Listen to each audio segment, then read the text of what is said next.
Welcome to the Killshot MMA podcast. It's UFC 312.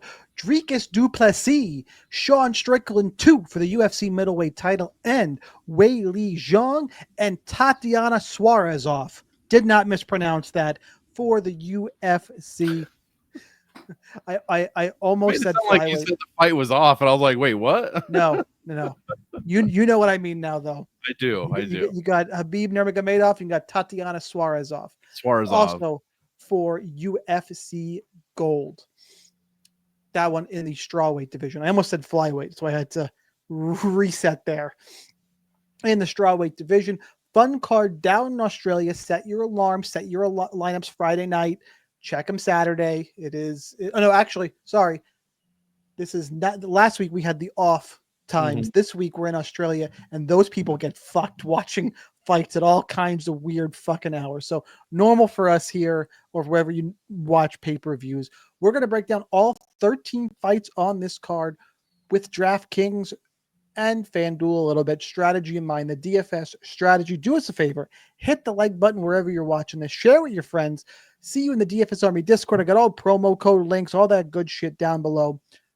Let's talk about some fucking fights. Monk, I think we pretty much drilled last week's card. We were pretty much on everything. I didn't hit the optimal, I only played, I think, 20 lineups, and I think I cashed 14 of them, made a little profit. Didn't pop off, but there were tons of screenshots in the DFS Army Discord. How'd you make out? I finished 7th in the Ironman, so I was pretty pleased there. I missed a couple. Oh, the big one that everybody missed was Mike Davis. A lot of people missed that one. I know a lot of people. Not me. Was nice. But yeah, I nailed. That sounded bad. I hit that also sounded bad. I picked Imavov to win, which was good. Michael Page, obviously, I told you to fade him, which was great. Still got the win over Shara. That's exactly how we called that fight, though. Page is a dog is going to win, but he's worth 49 points. So yeah, we were. We hit a bunch pretty well. I think it was a very nice week. I think my picks went 9-2, and I hit my kill shot with Oliveira, so I was pleased with that. That played out exactly like I said. So everybody jumped on my kill shot. What was my kill shot last week? Help me remember, because I went fucking. Was it Bogdan? Yes, it was Guskov, and everyone was like, but that was a favorite. I'm like, he was priced as a favorite, and he was a dog, dog. The line flipped, and we did not believe. So we did. If you're new and you're like, oh, these guys just fucking circle jerk, patting each other on the back. No, we ate shit the card before this. Yeah. So let us get back to even here. Got a big pay-per-view card this week, trending in the right direction. Let's break things down. 13 fights. Let's start off with. Let's go first fight of the night. I am going to honey dick everyone this week. We're going to start with the first fight. Hyun. Oh, by the way, I need to throw out a disclaimer. Usually I take a few minutes, make sure I have pronunciations down. Wasn't able to do it this week. I'm going to butcher some of these fucking names. Bad. And I know you're like, oh, you have a podcast. You know what? I ran out of time this week. And I could have taken 5 minutes before, but fuck it. Let's have some fun. So there is your disclaimer. Do not trust me for any pronunciations this week. I do have this, the first rough one down because we learned it a few months ago before his fight got canceled. Excuse me. So we're starting off with Hyun Sung Park taking on Naim Jargal Tumendemberel. Works for me. Park, nice and easy. He's minus 220 now. Open up a little wider at some books. Tumendemberel plus 190-ish. Your DraftKings salaries for this one. Park is 8,700. Tumendemberel is 7,500. Fight does not go to decision, minus 200. A little bit of sneaky one to target here, but there's going to be a lot of fights with a high inside the distance prop this week. So we have to break them down a little bit further. Can't use just that, but this is one of the many that we are expecting a finish in this one. And I'm going to kick us off this week. Mostly because last time Tumendemberel was going to fight, I had him as a dog. He was one of the ones I liked. I think I had him as a kill shot. It was all about it. This is a bad stylistic matchup. This is a bad fight for him, in my opinion. There's a few fights down in the mid-range and that I have pretty strong takes on this week where I'm either going to end up looking good or look real bad. This being one of them, I'm going to be over on Park and under on Tumendemberel. I think Park is a little bit sneaky, especially with some of the bigger names up there. Reason being, he's a complete fighter, and Tumendemberel has a pretty glaring hole when it comes to takedown defense. Park has power, and has shown when he has a takedown advantage, he's going to use it. I think that's how this fight plays out. I think there are other dogs that I am definitely more interested in. I'm going to look to get over on Park, under on Tumendemberel, and look for a better matchup where we can get him as a dog here. I don't think he'll get cut on this loss. He's looked okay. Just again, stylistically, Park is one of those guys who kind of reminds me of a Faraz Ziam and a Mike Davis in that he'll wherever he has an advantage, that's where he'll take the fight. And I love fighters like that. So I like Hyung Sung Park in this spot. Mike, how about for you? Probably the same. I think I wrote that I'll be over a little bit on both sides just because this is kind of the definition, especially this week, of a super low level, super high variance type fight. Oh, Also, there are some lower level fights in this, bud. this one's pretty low. I mean, Hyung Sung I Park. like Park. I mean, true, but let's remember, she has 2 UFC fights, and one of them is against Shannon Ross, so that cannot be counted. Shannon Ross is just a beanbag in there for the most part, and he landed 1 of 3 takedowns against Sunguk Choi in his debut. So if he is able to land takedowns, I mean, Tumendemberel, Hernandez attempted 14 and landed 4 of them in his debut, so that would definitely be a path. That said, I mean, against Shannon Ross, which again can't be counted, he put up like 119, but against Sunguk Choi, he put up like 72. Just an 8.64 return on his $8,400 salary. So he did not pay off that very cheap favorite salary. I am a bit concerned about that, especially if this goes into the later rounds. But I'm thinking, hopefully we'll see a little bit of a finish. Maybe these guys will, get exciting. Like I said, low level, high variance. Maybe we'll see something crazy. So hopefully I'm trying to be a little sneaky and get a little bit above average on this one. But I'm not confident that happens, but I am picking Sung Young Park to win. Yep, all about it. Oh, he had that fight against total brain cramp. You got the knockdown, but the takedowns were the issue. Mm-hmm. So, all right, let's move on here. I think there are plenty of really strong DFS fights to target this week. Let's see if one of those is up next. A decent one. Big salaries, though. We have to talk about the most expensive fighter on the card, Quillan Salkilld, whose name I know I'm fucking, taking on Anshul Jubli. Salkilld, again, fuck. Minus 570. Come back on Jubli, plus 420. Fight ends inside the distance, minus 190, right in that minus 200 range we just talked about. Your DraftKings salaries, as mentioned, Salkilld is the most expensive fighter on the card at 9,600. Jubli is at 6,600. Monk, you are first. Yeah, correct me if I'm wrong, but Jubli is the one that lost to a barking man, Mike Breeden, after he kind of won. I mean, it wasn't like a domination. Let's not get crazy, but I think he was winning like 7, 8, 9, maybe even the first 2 rounds of that fight, Jubli over Mike Breeden. And then something happened, and Breeden channeled his inner John Wick and started barking like a dog, and Jubli seriously didn't know what to do and completely fell apart / gassed out. It was really bad.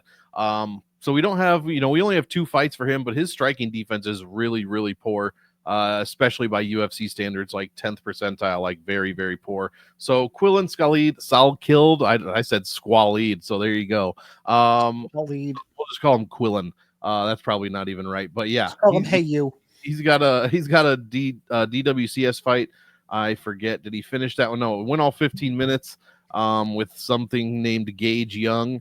But yeah, landed 5.4 strike. And he shot a lot of 22 takedown attempts in that fight. He landed 9 of them. So I'm expecting he to hopefully pay off the salary, but at 9,300 with only 8 pro fights, even against Anshul Jubli, I just can't trust him completely. So I'll be looking for more value elsewhere in cash. But if you can fit him in 9,600, I don't see why not. Like he should. This seems like a setup, to get a win here. So at home against Anshul Jubli, yeah, it does seem like a setup to get a win. Jubli is super bad. I'm with you. He's going to want to look to. He's willing to wrestle. Check. I think his opponent is ass. Check. I think he's okay. I just the knock here. The worry is that it's UFC. There's plenty of debutantes on this card, but I got to Yeah. pay 9,600, which is a shit ton for this debutant. I don't feel fantastic about that. That is a giant red flag for me. But I am on Salkilld. I'll be field or under on Jubli. Not a guy I'm looking to take stands on. I just think Salkilld is a legit prospect, and the UFC is desperately looking for an Indian fighter who is good. And we saw this experiment before with KD Bular, and we're trying. I get it. They're trying, just not there yet. And there's going to be one in the breakout, and that dude's going to make metric fuck ton of money, so much money. Oh yeah. But for now, I don't think it's the spot. Salkilld is my play. Don't worry, I have plenty of dogs coming up here. Kevin Jousset taking on Jonathan Micallef. Making that up. I mean, I know I could sell these and just works for me. Just try and hey, yeah. And I usually take pride and look it up. I'm no John Anik. That is clear. Jousset is minus 250. Micallef, fuck it, I'm gonna say 6 different ways this whole time. Plus 210 on the comeback for him. I'll say Micallef, so we'll have 7 in there. Well, that was my next one. The DraftKings salaries, Jousset is 9,000. Micallef is 7,200. Now he's Scottish. Yep. Fight goes to decision is minus 113. Is Micallef a viable dog this week? This is weird. This is a weird fight. I remember writing this.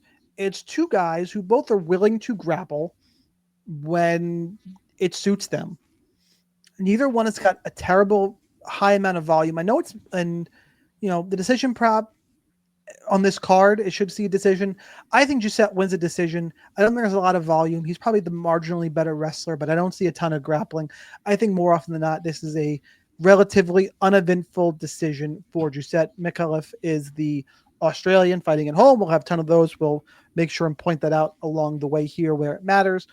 Maybe it does a little bit. Fight goes to decision. Look, I'm going to probably be under to this fight, and I'll probably, even though I'm picking Jousset, Micallef is a dog to mix in. That guy who randomly pops up on the optimal. Mm-hmm. I'll play him a little bit in GPPs and overall just pass on this in cash games. There are better spots for me. I think Kevin Jousset wins, but I'm not incredibly excited about it. Monk, what you got? I'm trying to see. I think I just put him as a G. I said all for Jousset, so I might have been a little bit felt a little bit stronger than you, but not too much. I agree with everything you said. I'm looking for a high volume 3-round decision. Jousset lands really well. Round 1, he's just under 7 strikes a minute. Round 2 goes up to 8.2, and round 3 goes up to 9.2. So he is, as long as he's not getting his ass beat by Brian Battle in France, then I think he's generally looking good. Now, I do have a problem with paying $9K for a guy coming off of a loss. That was my big problem. His price is yucky. That's an issue, especially if we're talking about home field advantage. This was in France, and Jonathan Micallef might sound French, but it's Kevin Jousset who's French. So I agree. I like Jousset's striking numbers. They're very, very good. We're talking everywhere. He mixes it up very well. Head, body, legs. Leg striking offense for him is a very good point of action there. So I'm hoping to see that against Micallef. We'll just go Micallef. I have no idea. He only landed 1 strike in his DWCS fight. I know that didn't last very long, about 3 minutes, but still 1 strike. Not really what you're looking for. So I'm hoping Jousset has the much higher ceiling. I think his price is okay. There's a few people in the 9K range that I'm kind of trying to avoid. That's probably why I put the all next to his name. But yeah, I think I like him a little more for GPPs than cash, but I could see myself putting him in a cash lineup. All right, let's move on. Let's talk about, I got to scroll the right direction. What the fuck? Mm-hmm. All right, let's talk about Cody Steele, Rong. DraftKings, you were wrong this morning when you posted salaries and didn't have these 2 fucking guys. Yeah, what was that about? This fight has been, it was on Tapology. I don't know. With everything else. And UFC stats. They use everyone. The comeback for DraftKings always does. As soon as our official stat provider has, I'm like, bitch, I'm looking at UFC stats. They've had it. Like, shut up. So somebody over there is drunk. And they can fuck off. All right, let's talk about the fight. Cody Steele minus 2. I don't know. Let's call it 210-ish. Rong in the plus 170s. Fight ends inside the distance, I believe, is minus 220. So right in that very common range this week. And your DraftKings salaries, once they got posted, Cody Steele is 9,100. Rong Zhu is 7,100. Monk, you got any strong takes for this one? Man, there are so many debutants on this pay-per-view. Kind of drives me crazy. We were talking before the show. There's only 4 ranked fighters on this card, but not trash talking. It's a great card for DraftKings. This is another good violence. Yeah, this is another good GPP fight. This is probably more low level and more high variance than whatever the first fight was that we talked about. I'd agree there. Also, Cody Steele is a freaking awesome name. Just going to say that. But yeah, Rong Zhu's only beaten one guy in the UFC, and his name was Brandon Jenkins. That guy's terrible. So we really can't put a lot of, that's like fighting Shannon Ross probably. So we can't put a lot of stock in that. Shannon Ross is still catching strays. He is catching more strays than L's lately. But Rong Zhu does put up decent volume, 4.2 a minute in the first round, 4.4 in the second, and 4.98 in the third. He's also landing his takedown offense goes up every single round. His control time offense also goes up every single round. So if he can survive rather against Cody Steele for 5 minutes, I think there's a decent shot at like a punt play here at 7,100. I'm not saying jam him in your lineups, but I don't think he's dead in the water. What do we know about Cody Steele? Not much. He's 7-0. He has a DWCS fight in which he beat Chasen Blair in 9 minutes via KO TKO, landed 5 strikes a minute, 0 for 3 on his takedown attempts, 11 seconds of control time.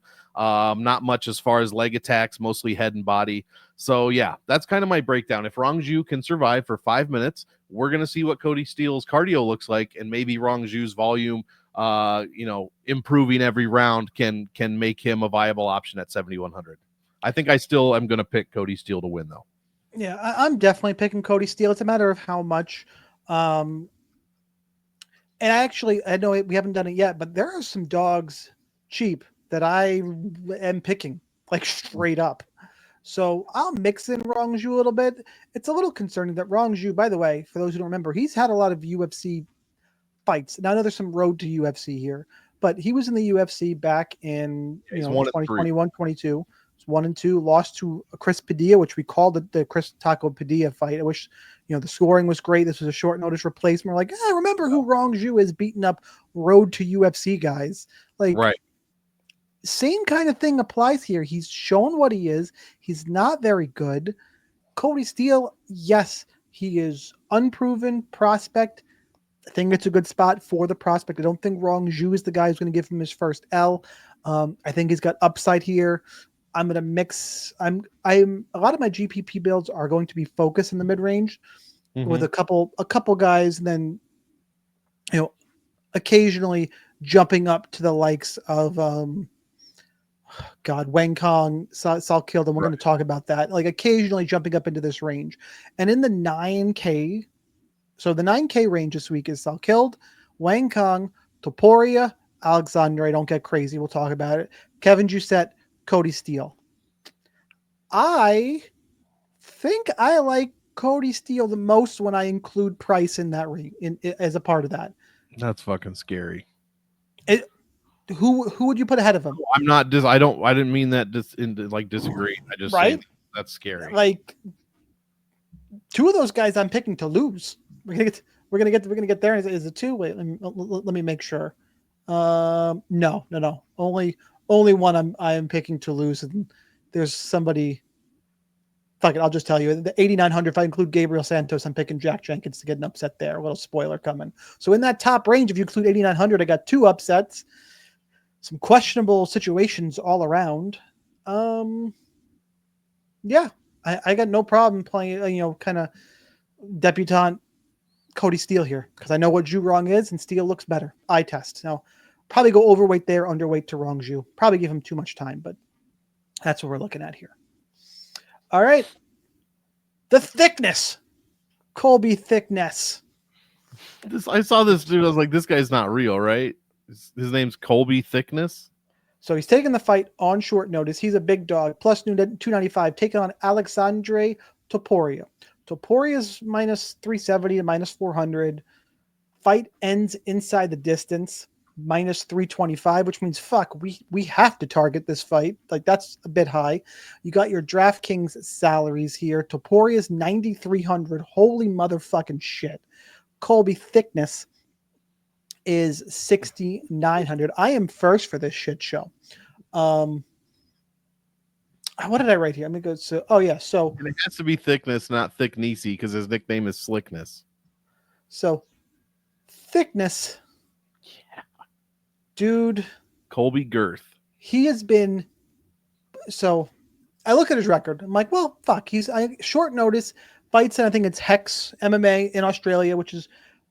I was trying to explain to Monk. I think it's like the equivalent of Fury FC. It's not LFA of Australia. It's like a level below. But he was smashing people, still kind of can crushing. But what you'd expect, running through people first round, okay. And getting a call on short notice, like get Weiss in the UFC, get it. Looks okay, but definitely unproven commodity. Where you're like, is he a Val Woodburn? Is he like what's going to happen here?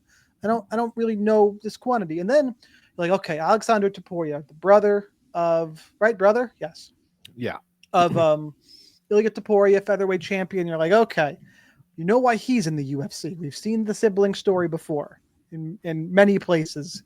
You got unlike Kamaru Gilbert this dude's like an exact carbon copy of Ilya. You got the younger Muhammad. Okay, it's heavyweight, so whatever. The younger Gilbert Burns can't stay conscious. Herbert, the younger Valentin. Yeah, the younger Valentina Shevchenko did not do fantastic. And now you got Alexander Topuria at -3 to -400. And you think what I said about Thicknesse's quality of competition was bad? Holy fuck. Don't look like, you know what? I shouldn't wiki cap, and I used to yell at Geek for this all the times, but there are sometimes you look at something and you go, are we for real? I'm pulling up his topology. We're gonna pull it on, gonna go over to the screen. And if everything starts jumping around on you guys, it's because Topology has made their site just death to your computer, but still is good information. All right, let's dig into Alexander Topuria. Let's do a little wiki cap in here. Oh, he beat a 3-1 Johan Segas to get into the UFC. Cool. Before that, he beat a 1-9 guy who tapped out to strikes. Well, that's a little concerning. Before that, beat somebody 7-18 by not tapping out to strikes. Yep. Lost to somebody who's 0-0. I looked at this guy, by the way. He finished his career 4-0. Why do I say finish his career? Because this fight was in 2015. Sorry, I clicked on it. 2015, he got knocked out, and he's like, all right, I'm good. And fast forward to 2021, I'm like, hey, Ilya's doing good. I should fight again. And he beat 7-18, 1-9, 3-1. This is so concerning. And I looked at the tape, and he's like, he's big. Okay. He looks physically strong. He's toned. Cool. He looks like a fighter. I'll have to pour in his quarter. But you're telling me this guy right here is -400 against somebody with an awesome nickname like Colby Slickness Thicknesse. And on top of that, like, this dude, 5-3, 4-2, 3-3, 7-3, 3 straight first round knockouts, but that's what you'd expect on the regional scene. And he's not the 1-9 guys. I get it. This guy, it's too early for him, but you get the call, you got to show up. But this guy, just wiki capping, watch a little bit of tape, looks fine. That guy's +300. I don't fucking get it, man. Now there's tons of finishes all over the place. You have to target this fight in DFS. For me, there is no way I can pick Alexander Topuria straight up. I know the UFC wants him to win, etc., etc., etc. At this number, fuck this. And I think everyone's going to see Topuria, and I want to see the ownership rankings, but if he's going to be high owned, top 4 or 5 ownerships on the card, I will be under to Topuria and over to Thicknesse. And if you touch this in cash games, just take all my head-to-heads, because I can't say the R word. Wait, are we allowed to say the R word again? Is that back? Fuck yeah, dude! It's totally back. And you are never left. No, I'm not gonna do it. I don't want the fucking maybe in messages. like June we'll try it out. We'll try it in June. No, I shouldn't say it. I did have a member once tell me, "Hey, my son really has these issues. I don't love that word." And you feel like a dick when somebody like respectfully is like, "Hey, I don't feel good about that," and you're like, All right, I'll tone it back. So, all right, if you do that, you are dumber than the dogs who eat their own shit. And now I got PETA coming after me. Who else can I offend? Anybody you want. Let's do I'm going to it. think about it and get back. So yeah, that's how I'm approaching this for DFS. Monk, you got anything to add? I know I ranted a little too long, but this fight is wild to me. Yeah, I mean, I'll take the hype here. I'm not. I mean, this dude Thicknesse wasn't even the original opponent. Like, he got the call like how many days ago? 2, 3. Like, what are the records of these guys that he's beat? That's what I would want to look into as well. I just think like 4. We just did it 4-2, 3-3. Oh, but those guys, what are their opponents? Are they beating can crushers? That's or are they can crushing too? Yeah, that's what I would want to know. So, but that's just how I do my strength of schedule. Yeah, I'm just going with Topuria here. I mean, he should be training better with better people, more consistently. This dude, yeah, he's from Australia, but it's short notice. Like, I think Topuria's ceiling is probably higher than the 2 people above him, to be completely honest, unless Wang Kong gets a super early first round finish, which could also happen here in the Topuria fight. So, gonna fall for that again? Are we? Is the whole world gonna do this again? I don't think so. I don't know though. She's back. She's might be she's like minus 500 at this point. It's kind of wild. But yeah, I'm not gonna overthink it. If someone named Colby Thicknesse beats me, then that's fine. I'll accept it. But come to the dark side. Play. I'm going play the Thicknesse. I'm going Topuria. Hey man, I tried to tell you, not to play. I was telling you that Jamal Pogues was gonna win last week. He definitely won, by the way. He also got cut today. Cool. There is no strong evidence either way. You know who won that fight? Nobody. Well, yeah, that's true. That fight. But yeah, I mean, this I've talked about this for too long. It's ridiculous. Topuria should smash. That's what he's here for. If he gets beat by Colby Thicknesse, the UFC is not going to be happy. They do not want that to happen. I'm playing Topuria. I have no problem playing him pretty much in any format. I'll take a chance even. Hell, no, I don't want to play him in cash. But you could. I think you could. Don't do it. Don't do it. I think you could. All right, let's Colby Thicknesse. Let's move on. Let's talk Kong Wang taking on Bruna Brasil. Kong Wang infamously got knocked out by Gabriela Fernandez as a giant favorite last time out. Now she's minus 450. Now she's minus 450 against Bruna Brasil. Comeback is plus 350. Your DraftKings salaries here. You can pay a paltry 9,400 for Wang Kong or 6,800 for Bruna Brasil. Fight goes to this. Actually, fight ends to the distance. Sorry, we're back. Minus 155 to go to decision. Monk, what do you got for this? I don't like. What do you got? None of these odds make sense. Not one of them. Look, Bruna Brasil hasn't looked great, but she has secured wins over Shauna Bannon and Molly McCann. Ooh, that's not. And they gave me a Grand Slam breakfast at Denny's because I ordered one.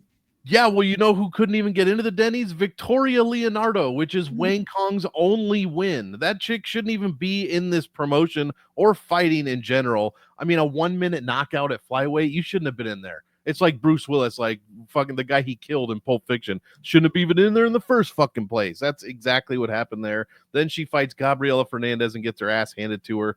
And now she's minus 450 against a real fighter. Whether she sucks or not, it doesn't matter.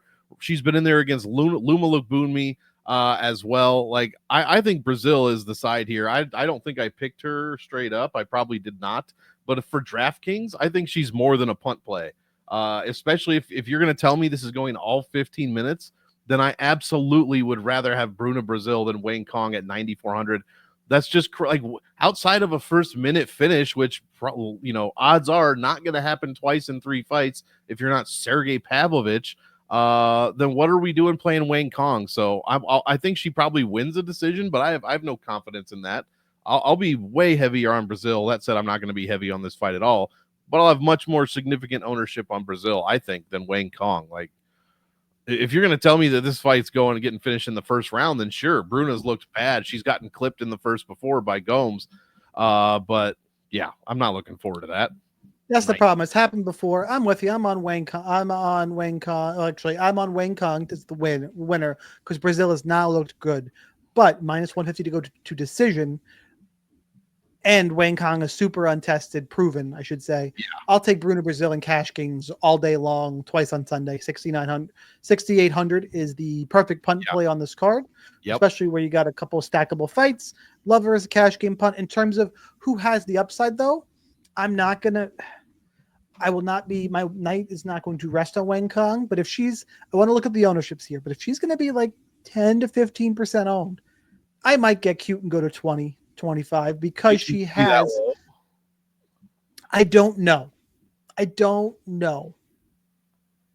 Some people just see the terrible ownership projections. Like, that is, yeah. The problem is you got Salkilld up there. Alexander Topuria is $100 cheaper. Yep.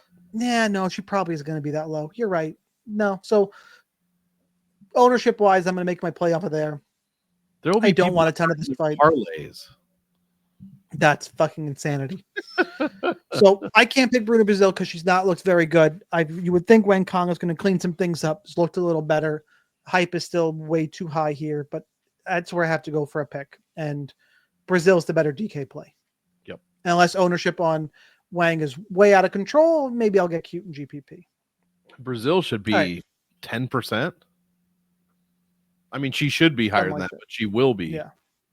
Something like that. All right, I got back-to-back fights where I have pretty strong takes here, and I'm interested to see how where you're gonna end up on some of these. And good, I'm first. Tom Nolan take on a Viashov Borshchev, forever more known as Slava Claus. Mm-hmm. Nolan is a dog at plus 115. Slava Claus minus 135. Fight ends inside the distance, minus 325. This should be a good one to target for GPPs, but it's not an all-in for a couple different reasons, but is a good one to target your DraftKings salaries here. Slava Claus, 8,300. Tom Nolan is 7,900. This, to me, is similar to the fight last week, Bogdan Grad and Lucas Alexander. This line should be flipped in my mind, and I would still bet Tom Nolan. So I love Tom Nolan at dog pricing here. Look, Slava Claus is fun. He hasn't really beat anybody great. He gets in these striking battles. Fine. Tom Nolan, yes, I know he got fraud checked. Get it. But he's got big power to throw in the pocket. I know he can wrestle a little bit. I think he's got multiple pass here. Hits big. I've seen Slava Claus hurt. I think Nolan's got multiple pass, more well-rounded. Slava Claus got a little bit of volume. Good striker, but I don't think it's anything that Nolan can't handle. I think this fight sets up really well for Nolan, and I'm all about it here. I like Tom Nolan quite a bit, and I'm a little disturbed how much I like a dog in a minus 325 inside the distance prop fight. So can you talk me out of it? Because right now, Tom Nolan is up there on my list. Maybe. I mean, I'm not confident in Slava Claus. Like he's looked so up and so down. I don't know what to think about this guy, but the numbers say that his striking is really top tier, especially at lightweight. So I'm going to trust that. He hasn't really fought anybody, like you said, but neither is Tom Nolan. Like Alex Reyes, this dude was minus 1,500 to Dom Reyes' little brother, who literally was paralyzed like 5 years ago, and he went all 15 minutes with him. Like I remember being extremely disappointed in that fight. That was just really not what you're looking for if you're fighting Alex fucking Reyes, to be quite honest, because he's been demolished in almost every other UFC fight. Borshchev, you're right, hasn't looked good, but his losses are to Diakese, Mike Davis, who is Mike Davis and not on huffing paint fumes in Saudi Arabia, and then Chase Hooper. So those are all decent names. I like Borshchev here. I picked him to win. Look, the main breakdown is there should be no wrestling here, none at all. Two strikers. Tom Nolan might. I mean, what's he doing here? So far, he's done nothing. He might have attempted some takedowns, but he hasn't landed. No, he hasn't even attempted a takedown yet in the UFC. So that has yet to be seen. But Slava Claus's striking is decent, 5.5 in the first, just under 5 in the second, and 5.3 in the third. Nolan's is even higher, but it does drop off. But nothing outside of normal, like I'm getting a little bit tired type parameters. So not touching this in cash because I honestly don't know who's going to win, but it's an excellent GPP fight. I'm picking Slava Claus. Yeah, he is giving up height reach, so we'll see what happens. But yeah, not too confident here. I think I said I wouldn't be surprised if Tom Nolan stumbled into a KO victory either. So get him in your PPPs. Maybe a hotter take for me here, though. We got Jack Jenkins, Gabriel Santos. I gave away my pick for this one earlier, but let's get into it. Gabriel Santos is a minus 225 favorite to come back on Jenkins, plus 190. Your fight ends inside the distance. Sorry, this one is fight goes to decision, is minus 170. Immediate right there, by the way, before I finish the intro, is that even if you like Santos, it does not look good for him for DFS scoring. So I think Jenkins got the upside regardless. But salaries 8,900 for Santos, 7,300 for Jenkins. Monk, you are first. Yeah, I'm going with Santos here. At 8,900, it is a bit steep, a bit of a steep price to pay, but I think his upside is just better than Jack Jenkins. And no matter what you think about his scoring potential, Jack Jenkins is probably much lower. To be honest. That said, he's only 7,300, so it probably doesn't matter. And Santos, I think a lot of people are going to be off of him since he's only 1-2 in the UFC, but his losses are to the undefeated Lerone Murphy and David Onama, who's a fucking beast. So those are his first 2 fights in the UFC. How is that fair at all? It's kind of ridiculous in hindsight now. Santos starts extremely strong, over 7 strikes a minute in the first round, but then his volume drops by 55%. In rounds 2 and 3. That said, with that drop off, his takedowns remain consistent. 1 in round 1, 1.06 in round 2, and 1.5 in round 3. So his grappling output definitely goes up while his striking fades. So I'm still looking at that for an okay score at 8,900. Like I said, this dude's out of the 9K range, so I think his potential value does go up a little bit here. And I don't know about Jack Jenkins. Like, I think he's fine. I think he's got good striking. His striking defense is good. His takedown defense, I want to kind of see that a little bit. So I'm interested to see how he does against Gabriel Santos, especially in rounds 2 and 3. So I'm thinking this one goes all 3. I like Santos here, and I think someone could score well, but I think Santos' ceiling is a bit higher, to be quite honest. Yeah, I think Jenkins, I know Jenkins had his hype train pretty aggressively stopped. The problem is Santos has got, he's got 76% takedown defense, but I think Jenkins can get takedowns in this fight. I don't think Santos has the upside here. I think if he wins, it's probably a decision. Santos is solid all around. I just think that this fight should be closer. I think this is pretty much a pick 'em fight. I think Jenkins is getting a little bit undervalued here. I think it's a technical fight. I think the DFS upside is clearly on Jenkins for the price. Same thing with the odds value. I think it should be a pick 'em fight, and I actually think Jenkins wrestling and fighting at home is going to be just enough for him to get this one done. If Santos wins, I wouldn't be incredibly surprised. But at this price, my biggest take on this is the price is wrong. I think this should be a pick 'em. I think you got some crazy value here on on Jack Jenkins. Maybe Gabriel Santos will prove me wrong, but I'll feel pretty comfortable mixing in quite a bit of Jack Jenkins because he's cheap. It's not going to cost me anything. So true. One of my favorite dogs on the card. I'm just concerned about his wrestling ability. He's only landed 1 takedown outside of that Don Shainis fight, and that's again in the UFC though. That was in the UFC. But Herbert Burns took him down twice. Like, I'm just like, ugh, I don't know. Well, Herbert Burns is a submission guy who's going to just dive for you constantly. So, I get it. I don't think Santos is going to try and take him down. I think Jenkins will be the one wrestling, but I've been wrong before. Be wrong again. Regardless, I don't think Santos is a really good fight either way. Exactly. I think it's a close pick 'em fight. Mm-hmm. So that's where I see the value. All right, let's go to the main card. Jake Matthews, Francisco Prado. Matthews is minus 230. Prado is plus 195.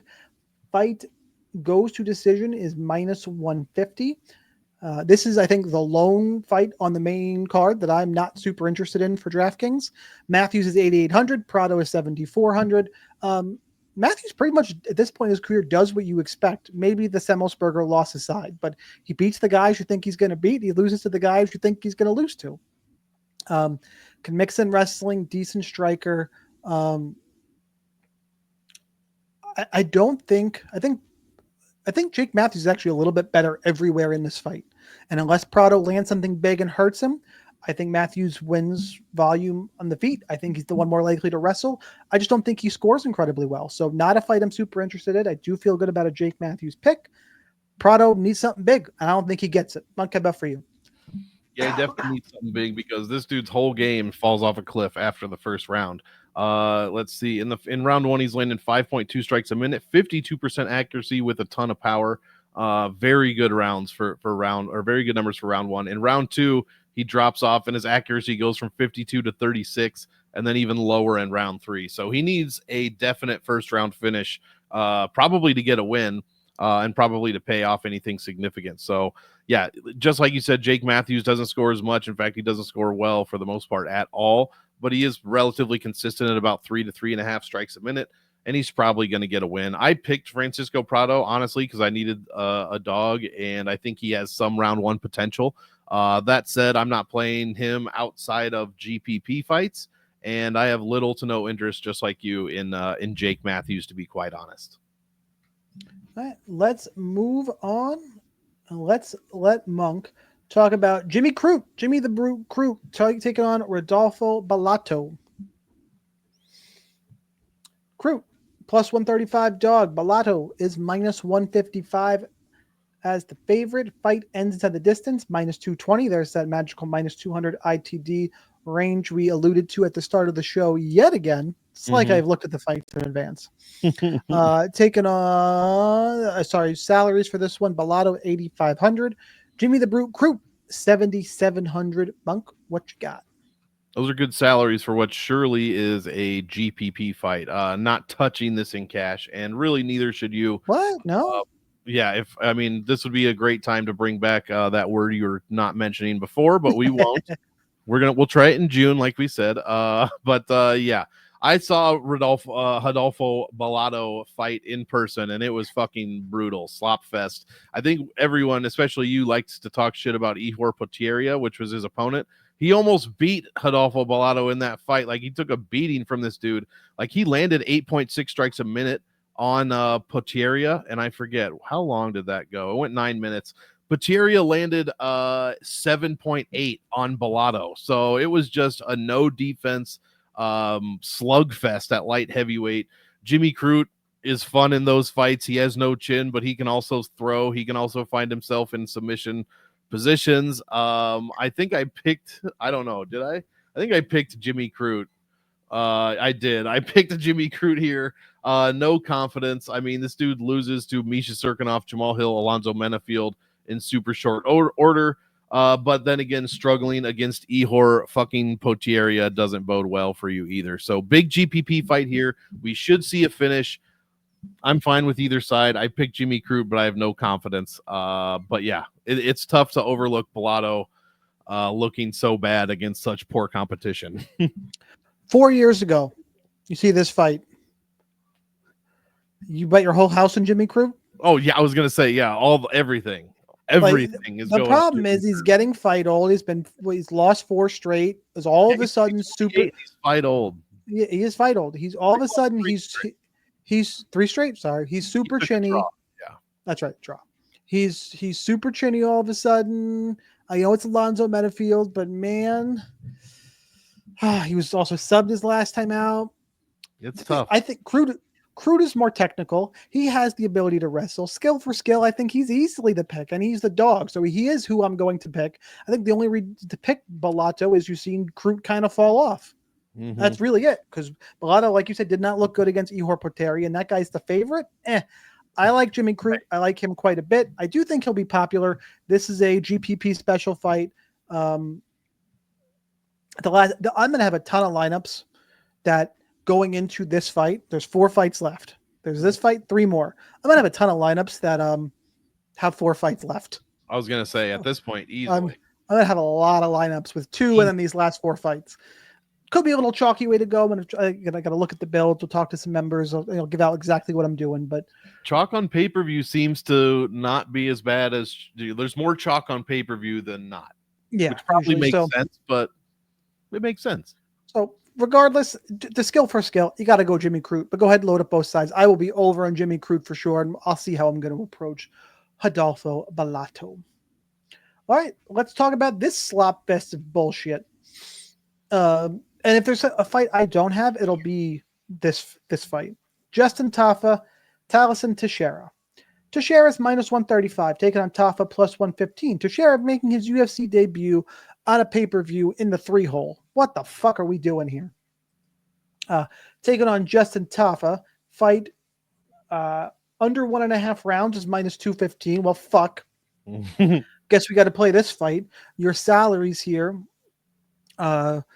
Teixeira as a debutant is a debutant at 8,400, taking on Tafa's at 7,800. Look, God, I want to rant about this fight. I'm going to try and keep it under control so we can have a tidy little podcast here. But I wanted to pick Justin Tafa. I did. I really did. But if you are in the UFC and you've trained any bit of MMA instead of just kickboxing and shoot a takedown, you could beat one of the Tafas. They cannot stop takedowns. They will never stop takedowns. They are fun. I get it. But that's just where we are at this point. And regardless, you get in a slugfest, either one of them could fall. Tafa also, for what it's worth, this is not an all-in fight, although I'm going to have a ton of it. I will have a lot of lineups with 4, just like I mentioned in the last fight. But Tafa's he went to decision against Jared Vanderaa. He went to decision against Carl Williams. I know Williams, did Williams wrestle him that fight? I believe he did. Yeah. 7-12. You can see the path to scoring for Teixeira, and Tafa's got the ability to put up a stinker. We've seen it. So I can't pick Tafa. I'm on Teixeira. Play a ton of this fight. It'll be in 70-ish% of my lineups. I'll likely be over on Teixeira, under on Tafa, but it's gross because he's a UFC debutant and it makes me sick. And I want to get to the co-main and main. Monk, what you got?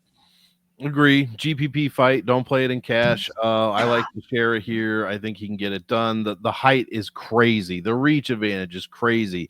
Tafa has one. He's like Derek Lewis, but like small and fatter. Like that is not the direction you want to go when you have no skill set other than a big ass right hand. So I'm looking at Teixeira here. We don't have a lot on him, but I'm hoping the height, reach, and speed will definitely be a problem. And, this isn't Junior Tafa, it's Justin. So those guys look a lot different.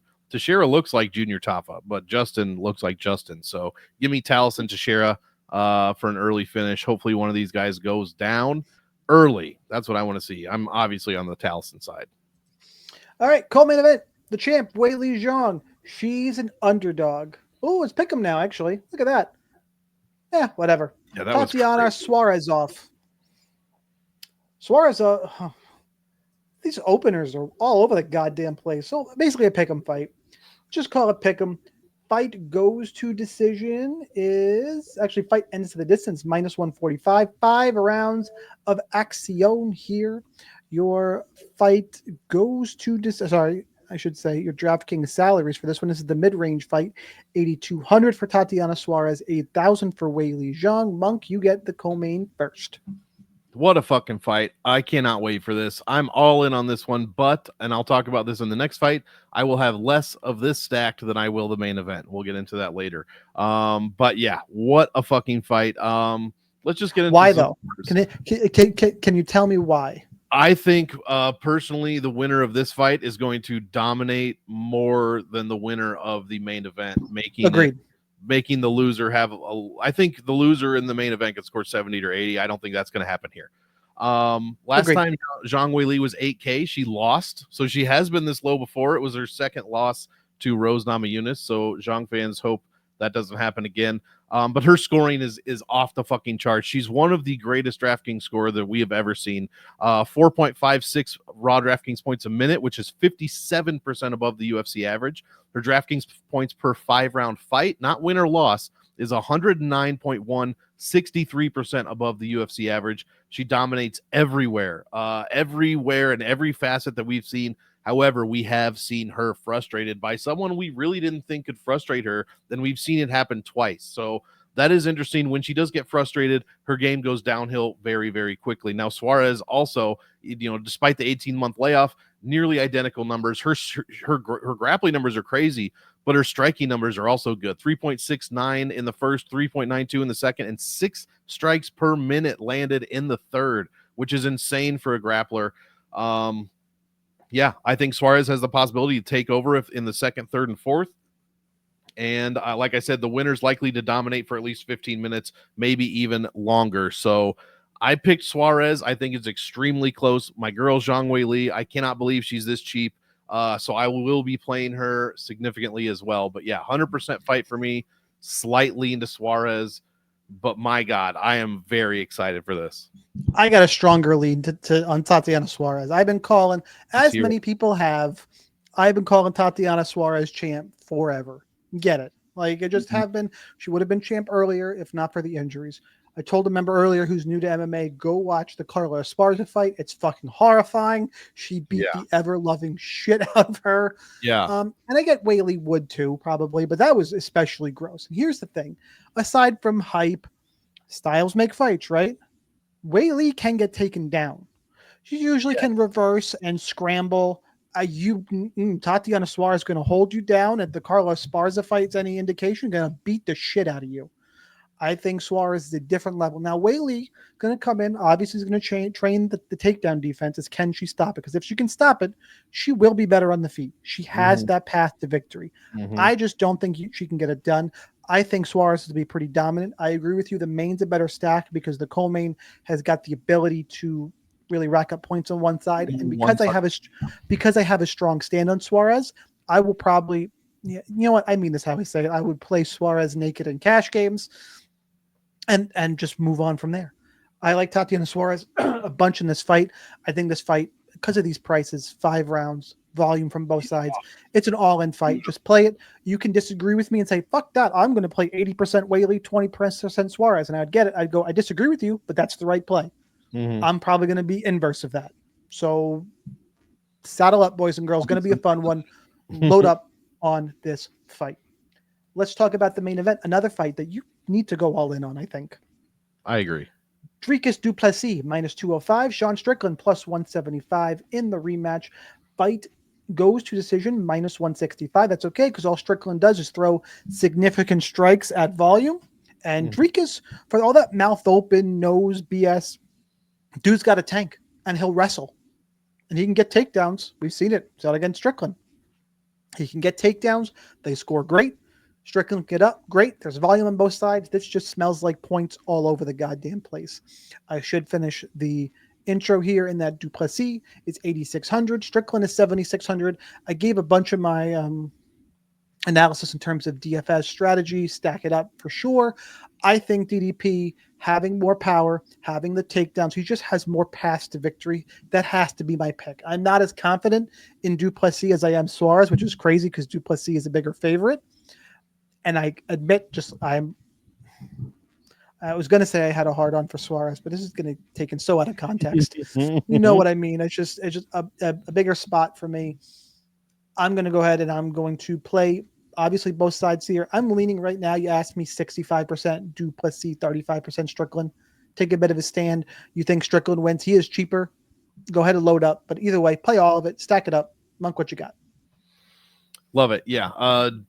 DDP scored 119 in their first fight, and Strickland scored 71 in the loss. If you're not, that's like 190 points for 2 fighters. So that is pretty good, especially at these salaries. So super quick. Drick is, obviously Strickland is the striker. 4.94. This is rounds 1, 2, 3, 4, 5. 4.9, 5.9, 5.6, 7.6, and 8.69. So Strickland is constantly bumping up that volume. Now Drickus for being if you want to say he's a wrestler, his volume is still crazy. 5 strikes a minute, 6.6, 7.6, 6.1, and 7 strikes a minute. These numbers are crazy, especially considered Strickland has spent like 70 minutes in championship rounds. That's fucking insane. Nearly unmatched. Factor in that Drickus also averages about 1 takedown per 5 minutes, and either of these fighters could make optimal. At 8,600, Drickus is a steal if he retains the belt, especially if this goes all 25. Or I think I said, or DDP is a steal if he retains the belt. I don't know if I said Strickland. If Strickland wins, he's optimal with basically any win, especially if it goes 15 minutes. So I love this fight. Stack it up in cash, 86 and 76. I agree with you. DDP is my pick. I think 65-35 is just fine. And obviously he won the first fight. I'm sure there's a stat that I should probably have about rematches, but it obviously favors the winner of the first one. So give me DDP, and yeah, this turned into quite an awesome card for DraftKings, in my opinion. It did. We're going to have some fun. We built plenty of lineups over in the DFS Army. Don't go anywhere, though. But we still got to give out kill shots, which is our most confident, our play that's going to help you win a GPP. Under-owned play, try and be a dog, or just something people are going to overlook. Before you do that, smash the like button, share with your friends, get in the DFS Army Discord at those links over on YouTube. That being said, Monk, you got a kill shot ready for us? I do, and I had to go way down the list. Bruna Brasil, 6,800 against the untested Wang Kong, who just came off a minus 1,300 L to Gabriela Fernandez. As we said, this one hopefully goes 15 minutes, putting Bruna Brasil even in a losing position with hopefully a decent score. So yeah, give me Brazil. Hopefully she can get it done in a decision. Let's go. Okay. I wanted to say Jimmy Crute, but too chalky. I'm going to go Tom Nolan. I think he's going to get lost in the mid-range of 7,900. I think he can beat Slava Claus. I think everyone's hopping off the hype train a little bit too early on Tom Nolan. Give me Tom Nolan for a kill shot and kind of that sneaky price tag at 7,900. 13 fights, under an hour, DraftKings analysis, more in the Discord. Monk, you got anything before we get the fuck out of here? We did it. No, that's it. I'm looking forward to this one. We got a decent one next week as well. So we're rolling. We're rolling in 2025. Get your memberships in. Make sure you check out the ownerships, DFS Army. And I know my notes are up. I know your notes are up. I'm going to add the Cody Steele fight as soon as we get off here. So check it all out and start making your lineups. All right, guys. Good luck in those contests. Smash the like button and share with your friends, for God's sake. Do it. I can still say God's sake. I don't know. I think so. I'm very centrist, by the way, for all the shit I've talked. I'm very centrist and I hate both sides. It's very funny. I can anger everybody all at once. Exactly. I'm definitely not woke, but I'm definitely not the other side. So I don't know. Just annoy people. I live in this happy troll land. Exactly. Ignorance is bliss. It is. And now I'm sure I've angered people saying that. So make sure and drop a comment, drive up our engagement, and let me know how stupid I am. Yeah. All right, that being said, guys, that's what we got for UFC 312. Enjoy the fights. Good luck in those contests. Helmets up, and we'll see you next time.